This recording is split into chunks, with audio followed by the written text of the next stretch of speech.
আসসালামু আলাইকুম। শুরু করছি নগর জনপদের খবর। সংবাদ কক্ষে আছি হৃদয় হোসেন। এখনকার সংবাদ আয়োজন একই সঙ্গে চ্যানেল আই অনলাইনের লাইভ টিভি এবং চ্যানেল আই অনলাইনের ভেরিফাইড ফেসবুক পেজও সরাসরি প্রচার হচ্ছে। জাহাঙ্গীরনগর বিশ্ববিদ্যালয়ের কাছে গেরুয়া এলাকায় স্থানীয়দের সঙ্গে সংঘর্ষের পর নিজেদের অনিরাপদ দাবি করে থাকার জন্য কয়েকটি হলের তালা ভেঙেছে আন্দোলনরত শিক্ষার্থীরা। তাদের শিক্ষাসুলভ আচরণের অনুরোধ জানিয়ে বিশ্ববিদ্যালয় কর্তৃপক্ষ বলছে, করোনা ভাইরাসের কারণে সরকারি নির্দেশনা না পেলে হল খোলা সম্ভব নয়। শাকের আদানের রিপোর্ট।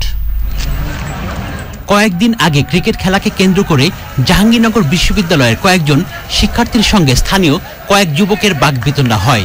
শুক্রবার সন্ধ্যায় গেরুয়ার স্থানীয়দের সঙ্গে সংঘর্ষে কমপক্ষে 25 শিক্ষার্থী আহত হওয়ার পর হল খুলে দেওয়ার দাবিতে শনিবার উপাচার্যের বাসভবনের সামনে বিক্ষোভ করেন শিক্ষার্থীরা দুপুর 12টার মধ্যে হল খুলে দেওয়ার দাবি জানিয়েছিল। তবে কর্তৃপক্ষ হল না খোলায় তারা কয়েকটি হলের প্রধান গেটের তালা ভেঙে ফেলেন। দোষীদের বিরুদ্ধে আইনি ব্যবস্থা ও গেরুয়ার বাসিন্দারা যেন ক্যাম্পাসে প্রবেশ করতে না পারে সেজন্য প্রয়োজনীয় পদক্ষেপ নেওয়ার দাবি জানান শিক্ষার্থীরা। এখনো ওখানে আমরা আটকা আছে অনেক স্টুডেন্ট, ঠিক আছে। বিশ্ববিদ্যালয় যদি কোনো ডিসিশন না নেয় তাহলে আমরা কোনো দিকে মুভ করতে পারছি না। আমরা গেরুয়াতে সেফ না, আমরা আসতে পারতেছি না। হল না খোলা হলে আমাদের এই যে আমরা গেরুয়া বা ইসলামনগর পাশে থাকতেছি, কারণ যে হল যদি না খুলে দেয় তাহলে তো আমাদের খুব অসুবিধা হবে। কর্তৃপক্ষ জানিয়েছে সরকারি নির্দেশনা না পেলে হল খোলা সম্ভব নয়।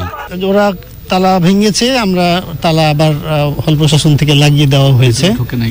ভিতরে কোনো ছাত্রছাত্রী ঢোকে নাই, অতএব ওইটা এখনো আমরা ওইভাবে চিন্তা করছি না। আমরা রিকোয়েস্টই করছি যে ওরা যেন আর পরবর্তীতে আর কিছু না করে, যেহেতু এটা সরকারি সিদ্ধান্তেই সকল শিক্ষা প্রতিষ্ঠান বন্ধ আছে, তো খুলে দেওয়ার ব্যাপারটাও আমরা সরকারি নির্দেশনার অপেক্ষায় আছি। ক্যাম্পাসে যাতে অপ্রীতিকর পরিস্থিতি তৈরি না হয় সেজন্য অতিরিক্ত পুলিশ মোতায়েন করা হয়েছে। শাকের আদান, চ্যানেল আই, জাহাঙ্গীরনগর বিশ্ববিদ্যালয়, সাভার। চট্টগ্রাম শহরে বেড়ে যাওয়া মশার আক্রমণ থেকে নগরবাসীকে রক্ষা করতে ওষুধ ছিটানো এবং নালা নর্দমা পরিষ্কার পরিচ্ছন্নতা কর্মসূচির মাধ্যমে 100 দিনের কর্মসূচি শুরু করেছেন city mayor M Rezaul Karim Chowdhury. নগরীর চাঁদগাঁও থানা চত্বরে কর্মসূচির উদ্বোধন করে নিজের শহরকে পরিষ্কার পরিচ্ছন্ন রাখতে নগরবাসীকে এগিয়ে আসার আহ্বান জানান মেয়র। সেই সাথে আগামী 100 দিনের গুরুত্বপূর্ণ কর্মসূচি হিসেবে মশা নিধন, ভরাট হওয়া নালা নর্দমা পুনরুদ্ধার ও খানাখন্দে ভরা ভাঙা রাস্তাঘাট মেরামত করে চলাচলের উপযোগী করা হবে বলে জানান তিনি। এই মশা নিধনের জন্য মশার প্রজনন ক্ষেত্র ধ্বংস করে মশার উৎপত্তি বন্ধ করব এবং মশার ওষুধ ছিটানো হবে এবং যে সমস্ত নালা নর্দমা ময়লা আবর্জনায় পরিপূর্ণ হয়ে গিয়েছে, পলিথিনে ভরে গিয়েছে, সেগুলো পরিষ্কার করে সেখানে আমরা ওষুধ ছিটাবো যাতে মশার উৎপত্তিটা হতে না পারে। একটা সুন্দর শহরে পরিণত করার জন্য আমাদের যে পরিকল্পনা, এই পরিকল্পনার মাত্র সূচনা করছি আজকে। এবারে প্রতিনিধিদের পাঠানো তথ্য ও ভিডিওচিত্র রয়েছে সুমন সারওয়ারের ডেস্ক রিপোর্ট। রংপুর সেনানিবাসের তত্ত্বাবধানে নির্মিত গাইবান্ধার সাঘাটা উপজেলায় কানাইপাড়া আশ্রয়ন প্রকল্পের ঘর হস্তান্তর করা হয়েছে। প্রধান অতিথি ছিলেন রংপুর সেনানিবাস 36 ST ব্যাটালিয়নের অধিনায়ক লেফটেন্যান্ট কর্নেল তন্ময় তালুকদার। জামালপুরের আমলাপাড়ায় 1500 আসন বিশিষ্ট মির্জা আজম অডিটোরিয়ামের নির্মাণ কাজ শেষ হয়েছে। উদ্বোধন করেন স্থানীয় সরকার, পল্লী উন্নয়ন ও সমবায় মন্ত্রী তাজুল ইসলাম।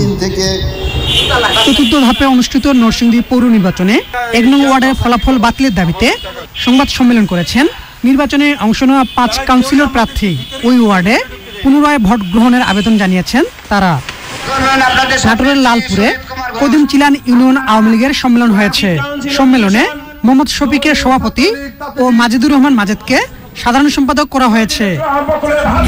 নেত্রকোনা দুর্গাপুরে মুজিববর্ষ এবং বাংলাদেশের স্বাধীনতার সুবর্ণ জয়ন্তী উপলক্ষে 3 দিনব্যাপী গারো ব্যাপটিস্ট সম্মেলন হয়েছে। প্রধান অতিথি ছিলেন সমাজ কল্যাণ প্রতিমন্ত্রী বীর মুক্তিযোদ্ধা আশরাফ আলী খান খসরু। সাতক্ষীরায় বেসরকারি সংগঠন লিডার্স এর আয়োজনে জলবায়ু পরিবর্তন এবং অধিপরামর্শ বিষয়ক 2 দিনের কর্মশালা হয়েছে। প্রধান অতিথি ছিলেন জেলা প্রশাসক SM মোস্তফা কামাল। সিরাজগঞ্জে অনুষ্ঠিত হয়েছে বঙ্গবন্ধু শেখ মুজিব ঢাকা ম্যারাথন 2021, চলবে আগামী 7 মার্চ পর্যন্ত। সিলেটের গোয়াইনঘাট থানার ওসি সহ 9 জনের বিরুদ্ধে উদ্দেশ্য প্রণোদিতভাবে মিথ্যা অভিযোগ দায়ের করার বিরুদ্ধে সংবাদ সম্মেলন করেছে সাক্ষীরা। সংবাদ সম্মেলনে মিথ্যা ওই অভিযোগ থেকে মুক্তি দিতে প্রশাসনের দৃষ্টি কামনা করেন তারা। রাঙ্গামাটির মনোঘর ইনস্টিটিউট অব টেকনোলজির উদ্যোগে মনঘর কারিগরি প্রশিক্ষণ কেন্দ্রের নির্মাণ কাজ শেষ হয়েছে। উদ্বোধনী অনুষ্ঠানে প্রধান অতিথি ছিলেন সংসদ সদস্য দীপঙ্কর তালুকদার। Suman Sarwar, channel I. এই ছিল জনপদের খবর। ধন্যবাদ সবাইকে।